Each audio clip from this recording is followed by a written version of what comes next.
GM. GM. Today is Saturday. Quick update.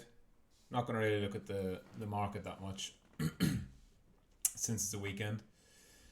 But I am going to talk a little bit about the supply, money supply, the stock market, and why the markets actually go up. So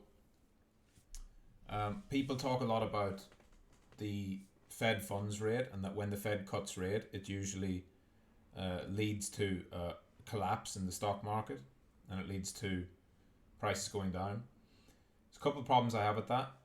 The first one being this is the stock market when you actually account for the money supply. So the actual increase of the number of dollars. And the stock market's never got anywhere near its 2000 levels. Why is that? Right? Because you look at this, there it is compared to the money supply.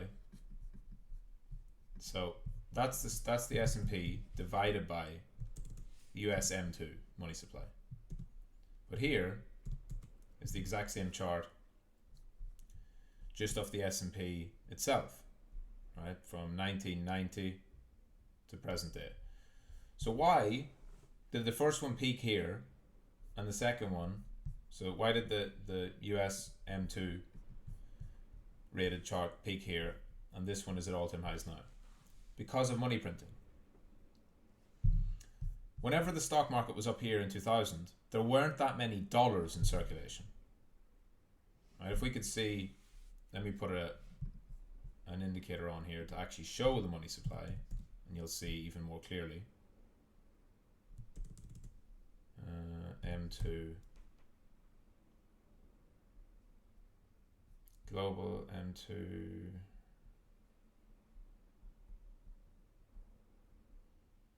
I'll just do this one. Right. So what's going on here?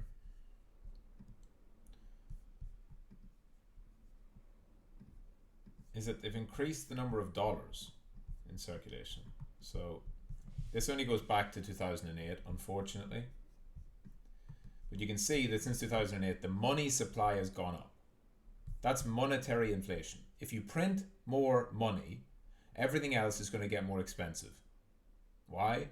Because if you have more money, right? If you have more supply of something, but the demand is the same, that money is not going to be worth as much. Yeah, like if you have more supply and the same level of demand, the price of something will fall.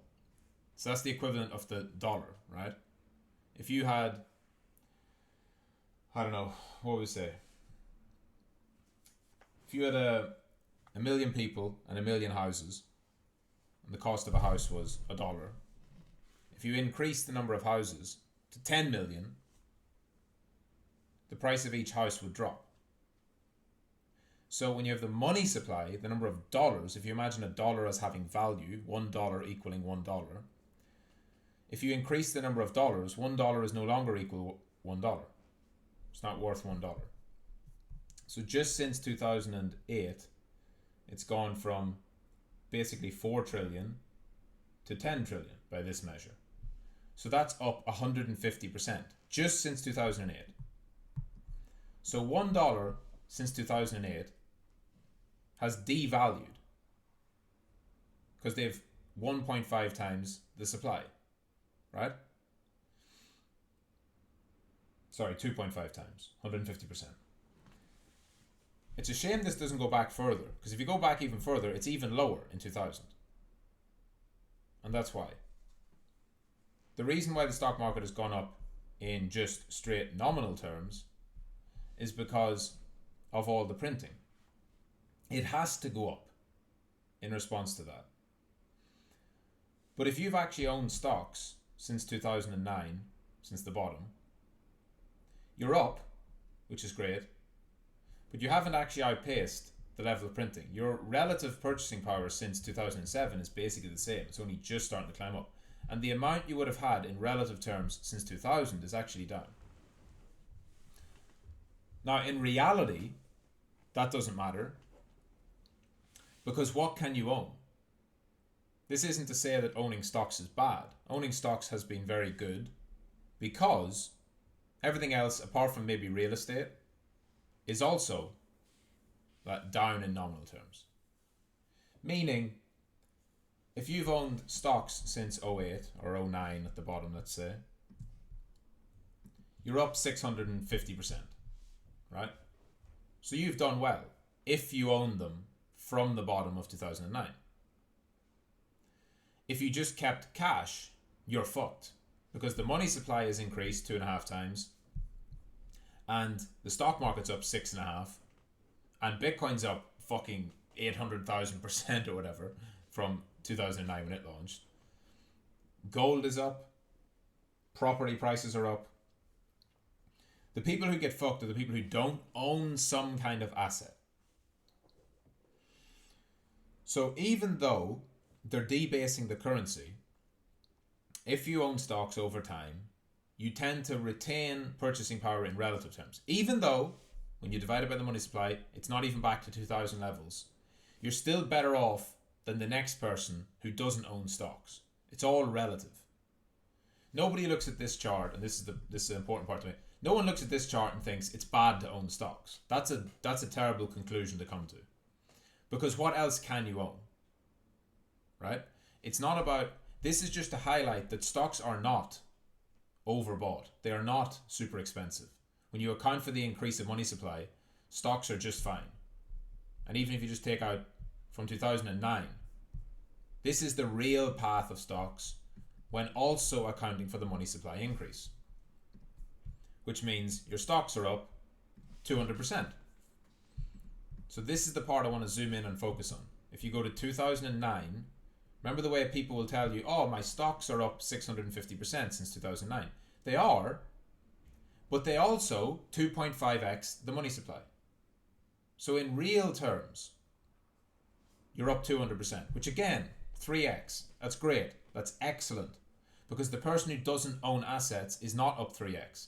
If somebody has no money and they're living paycheck to paycheck, they're at least three times worse off than you for owning stocks, who own stocks. That's how it works. It's all relative. Now, moving forward, the talk about the Fed cutting rates, and that when they cut rates, it's always before a market crash. So Fed funds rate, I think this should show it. How far back does it go? It doesn't go back far enough. You're going to see it further back. But anyway, you can see it here pretty clearly.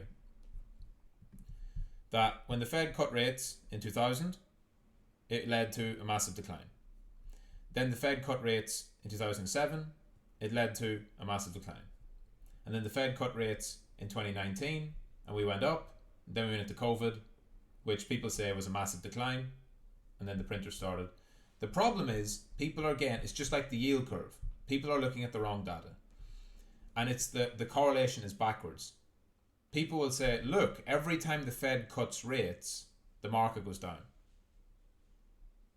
But why is it not the other way around?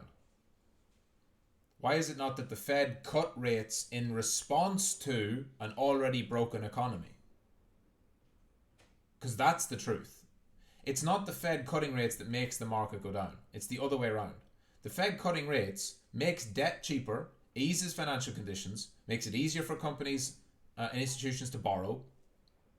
It improves liquidity conditions. So why do you think they would do that? They usually, at least in the past, have done that when things got really tight, when things got bad. Not when they got good. Because if things are going fine, you don't do anything, right? But if you suddenly have to start cutting rates, it means there's financial stress. We don't have financial stress at the moment. It's not to say that everything's good. Everything's not good. Everything's terrible. But we know what their response is, which is to cut rates and to print money, ease, quantitative easing through whatever way they call it. They either call it QE, they call it the Bank Term Funding Program, they call it whatever assistance. So you see like the stuff going on with the regional banks and the commercial real estate now, where these banks are getting into dangerous situations. That's just going to lead to the Fed doing the same thing they've done before, which is, don't worry, we're going to set aside a few $100 billion. If you need this, here it is. The market is going to take that and go, yet more easing, yet more promises of printing. We are going to push assets up again because they're doing the same thing. If that M2 supply keeps increasing, the stock market will keep going up, gold will keep going up, Bitcoin will keep going up until something changes. Rates don't matter. They really don't. This correlation is completely wrong. It's backwards. Because when they cut rates, it's usually in a slowing economy. Because when the economy slows, they try and stimulate. The economy's not slowing. The US economy is doing great. GDP is positive. There was no recession. We just had another massive jobs print yesterday with huge, double non-farm payrolls. So twice as many positions open as people were expecting. Or twice as many employed. The unemployment rate dropped from 3.8% to 3.7%.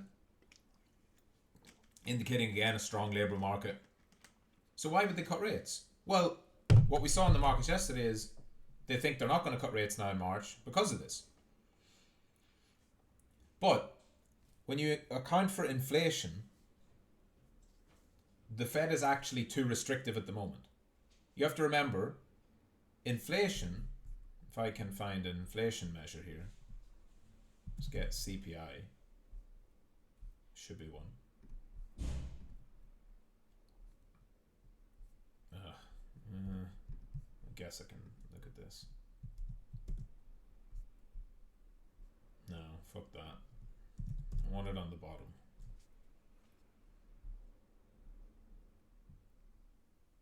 CPI. Why is there not? CPI and PPI? I guess that'll do. So when the Fed raised rates all the way through 2023, if we go on, or 2022, sorry, the Fed went aggressively raising rates from March. Why? Because inflation was rising. This is fucking wrong. That's bullshit. The axis is totally wrong here. I think they would just be good indicators. PCE maybe? Core PCE? No. Inflation. Can't believe nobody has a good indicator for fucking inflation. Inflation rate, US inflation rate. There it is. There's a good one. Perfect. Thank the Lord. So, the Fed, in response to the rising inflation, which went from practically zero, right, but below the 2% target rate in 2021, all the way up, as you remember, 21, we reached a peak of 9%, right? And then they started aggressively hiking interest rates with the intention of bringing down inflation. So they went from 0 all the way to 5.5 where they are now, right? That worked. Inflation went from 9% to 7 to 5 to 3. And here we are at 2.83, or sorry, 2. What is it on? Core PCE I think is 2.9. CPI is around 3.3. So they've got it back down. That actually means now that the Fed is restrictive. They need to cut rates to bring it back into line. What they're waiting on though is to see, is inflation going to remain at this level? Right? Because if inflation starts to tick back up, they won't cut rates. But if inflation continues on its path like this, where it's slowly drifting down, they will. Now, the mistake people are making here, in my opinion, is they think that the Fed has to do this again and go back to zero interest rates. They don't. The neutral level right now will be about 4%. Because when you account for the economy, so how fast the economy is growing, plus inflation, plus the interest rate, 5.5% is actually very restrictive if inflation remains below 3%, or around 3%, especially if it goes to 2%. It doesn't mean they have to cut back to zero. That's not what people are saying. Anyone who thinks that the Fed's going to go from 5.5 all the way back down to 2 or 1 or 0, that is going to come in response to a crisis. But what they're going to do initially is to cut it to 5 or 5.25, then to 5, then to 4.5, then to 4 eventually. This will take maybe 3, 4, 5, 6 cuts over the next year to get it back to a more manageable level. They're not intending, we're not supposed to have zero interest rates. That's a phenomenon that came out of 2008, right? And the last time they tried to rise them, Trump stepped in and said, "What the fuck are you doing?" And Powell's like, "Okay, sorry." And then obviously COVID happened. But here's the big difference. All past projections need to be thrown out the window, in my opinion. They doubled the money supply in 2020. Doubled it between 2020 and 2024, where we are now. It's doubled globally. So this is like a financial experiment, the likes of which we've never seen. The US national debt is 34 trillion. It's ballooning out of control.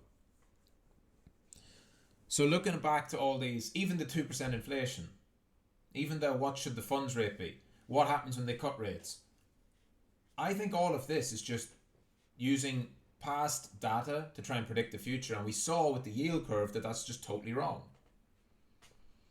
And the difference is, and this is not, you have to understand, the stock market used to be a measure of the economy.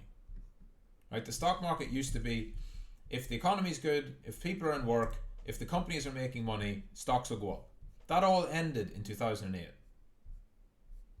The stock market is now a reflection of how much money has been printed. And so yeah, of course, the companies grow, but they grow because there's more money. And some of them outperform because the best companies will always do well. Your Apples and Amazons, they are great companies, right? They make loads of money. But even if, let me put it this way, even if every single company in America made $0 and they just existed, the stock market would still be going up. Because the money supply is going up. Because people, smart money, elites, rich people, wealthy people, millionaires, billionaires, they understand the money supply is increasing. I don't want to hold money, cash. I need to do something with my cash. So they put it in stocks. They put it in gold. They put it now in crypto. They put it into whatever else. Property, the big one. Real estate. That's also why the real estate bubble is not going to crash. Commercial real estate, sure. Maybe that'll have a bad time because of COVID. But real estate itself, the most scarce resource on the planet, the most scarce asset, I should say, on the planet, land. There's only a finite amount. We can have a crash, but it's going to get bought up very quickly. Because there are not enough pieces of land on the planet for every person and all the rich people who want to buy them, because they don't want to own cash, because cash is worthless. If you bought a house 50 years ago for 50 grand and it's now worth $1 million, that's 20x. I can guarantee you the cash you fucking put under your mattress for a rainy day has not 20x. It hasn't multiplied in the last 50 years. So everybody knows this. But assets are finite. There's only so much land in the world. There's only so much gold. There's only so much Bitcoin. There's only so many good companies, stocks, right? You're not going to invest into the British stock market or the German's okay. German's doing all right. You're not going to invest into the Japanese stock market, right? The Nikkei is coming back up and trying to rise again, but it's been absolutely crushed since the 80s, right? Yeah, it's ripping up one way only. Why is that? Because the Japanese are doing their own fucking massive QE. The Japanese have been doing QE infinity for decades. Just that they've been trying to get inflation because they can't get inflation because their economy was in such bad deflation after the big bubble and crash. So owning Japanese stocks, even though it's great if you own them exactly from 2009, why do you think that is? What happened in 2009? They all started printing. German. What happened in '09? Printing. More euros. Looks great. German stocks are up. The DAX is up. But it's printing. How many euros have been printed? So the DAX is up 367%. Can we get the Eurozone M2? Probably not. Maybe I can get it on this.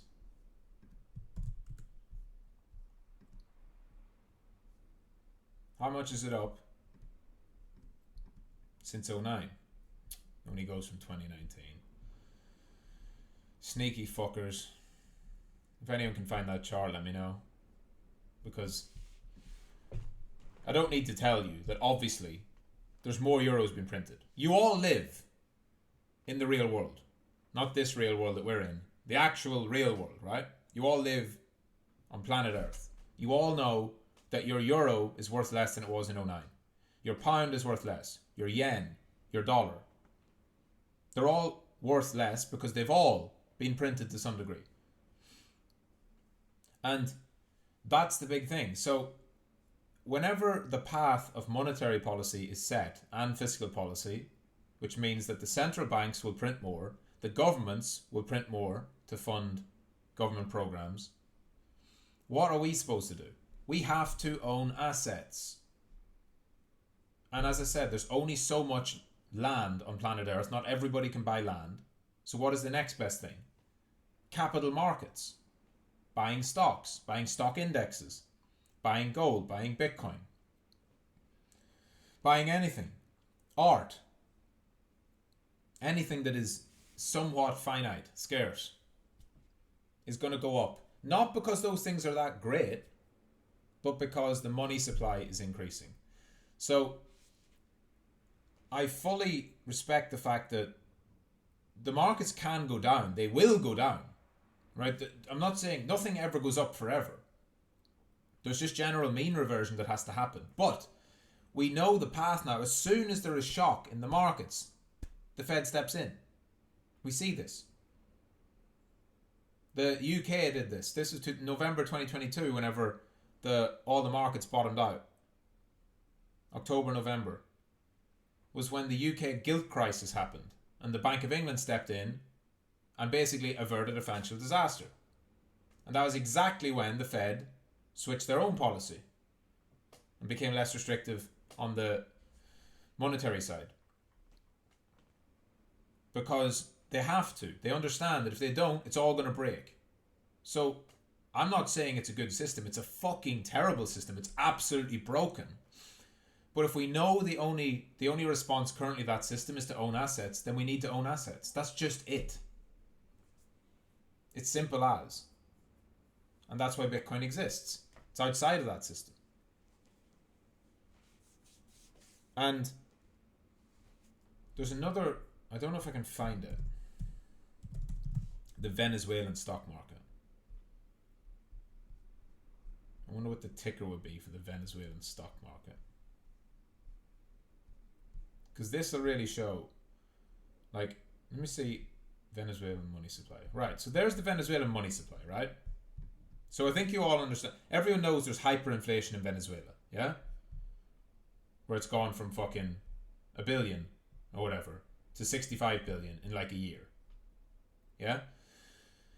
If I can find the Venezuelan stock market, Venezuelan stock market ticker, IBVC. Let's see if that works. No. These are bonds. I want to find stock indices. Bum, bum, bum, bum, bum. We'll get it. We'll find it.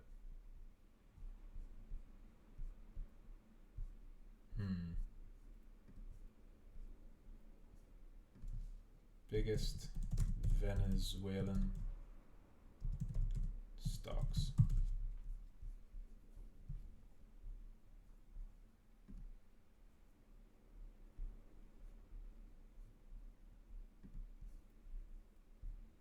Most active. I want to see the largest Okay.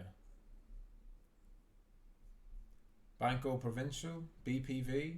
Would that be one? Let's see if that works.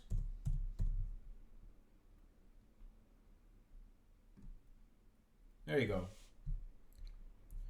So, what the fuck? Fuck that. So, here's no, that's app. What the fuck? It's not letting me go to the Venezuelan ones.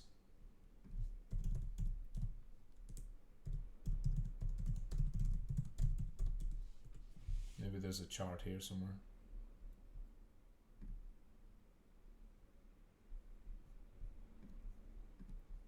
There we go. So, we finally got there. This is the Caracas Stock Exchange Stock Market Index, right? So this is like the S&P 500 for Venezuela. Do you think Venezuela is a good place to invest at the moment? Venezuela is in literal hyperinflation. Venezuela central bank interest rate.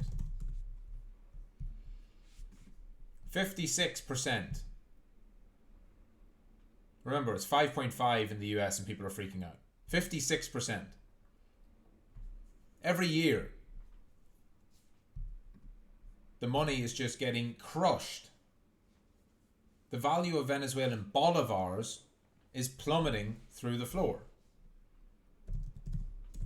If you look at the bolivar, how we look at the US dollar to the bolivar, do we have it? Look at that, like just like a shit coin. Down only. Absolutely. Sorry. US dollar to Venezuelan bolivar. Up only. If we invert that, it'd be down only. Why? So why is the bolivar going to zero against the dollar? Because Venezuela is in hyperinflation. Why is the Venezuelan stock market going up then? People in Venezuela are buying stocks because it's better than owning the bolivar. They have a choice. They can't invest in the US stock market. They can't invest outside of Venezuela. So their choice is, do I want to own bolivars, which are just going down only against the dollar, right? If that's going up, it means the dollar's stronger. I'm losing purchasing power. So I need to own stocks. The stocks are going up. Argentina is the exact same.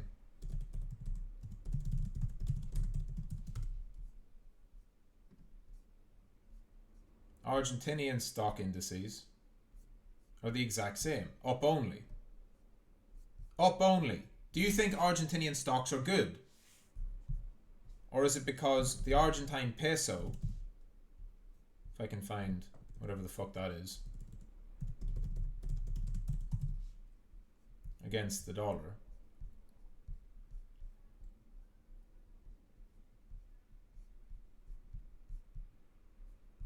am I blind here? There we go. Is literally down only. So if the Argentine peso is losing its value at this rate, and the Argentinian stock market is increasing at this rate, what does that tell you?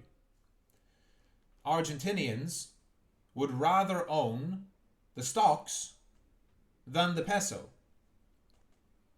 The same thing is happening in the US, in the UK, in Europe, in Japan, in China. It's happening everywhere else, just at a far less aggressive rate. It's not as crazy because if you go to a restaurant in Argentina, there's probably some Argentinians in the real world, you guys know this. Restaurants in Argentina don't have prices on the menus. There might be a guide price, but it says subject to change. Because by the time you go in to eat your meal, to the time you actually pay for the meal, the price could change. That's how volatile their currency is. That doesn't happen in the US. Doesn't happen in the UK yet. Doesn't happen in Europe yet. But over the course of a few weeks, prices change. Right? Price of fuel, price of milk, price of bread, like consumables, everyday food and energy, they're very volatile. There could be a 20 or 30% swing in the price of your fuel at the pumps in a few weeks. You could buy milk. You could buy a litre of milk for $1 or $2 and go back a few weeks later and it could be 220, that's 10%. Did your pay go up 10%? No. The volatility is there. It's just not as smacking you in the face like it is in Venezuela or Argentina or Lebanon or Turkey. Right? This is one of the charts I always show. Bitcoin to Turkish lira. Bitcoin to the Turkish lira has been in an up-only bull market fucking forever. I think there's one on Binance, isn't there? Yeah. Up only. One-way bull market against the Turkish lira. This is the thing you need to look at and remember. We always anchor stuff in terms of US dollars, which is the way we should. That's how crypto generally trades, even if you're not in America. The dominant form of denominating the Bitcoin is US dollars. But people want, if anyone in Turkey can buy Bitcoin, they're buying Bitcoin because they don't want to hold the lira. And that's what's happening across all of these countries. And there's no sign of it changing. And that's why the stock market in the US goes up. So I hope that explains it. Yes, the companies in the US are great. Apple's great. Amazon's great. They make loads of money. Nvidia, profitable companies. Great, they make money. Cool. But they're also just going up because the money supply is increasing.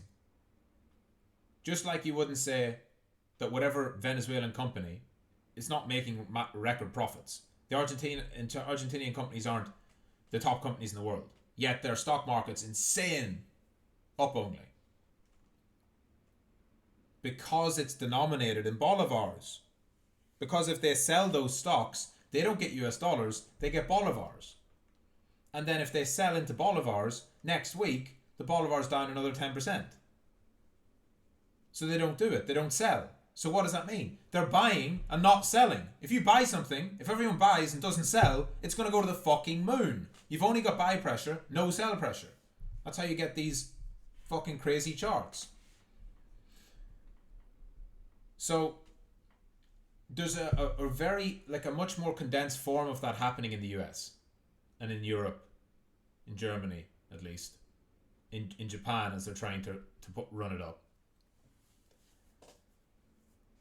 People will still sell, right? So people will still sell the DAX, they'll sell the Nikkei, they'll sell the S&P 500. Because if they sell it today, they're not going to suddenly be down 15% on their cash tomorrow or next week. But the balance over time, as soon as it drops back and the Fed are starting, we need to support the banks, we need to do this, do that. The government prints another $1 trillion to add on to the national debt. People are like, why did I sell my stocks? I need to get back in. So that's the basic frame of logic you want to have on it. This doesn't mean the markets can't go down. The markets will go down. Markets are cyclical. They will go up. They will go down. There will be dips. But until something drastically changes with the path of monetary and fiscal policy, this is just the way the markets are going to go. And this started in 2008 and then it accelerated in 2020 with COVID. And there seem to just be, they're on a one-way path. And it's like the Titanic, right?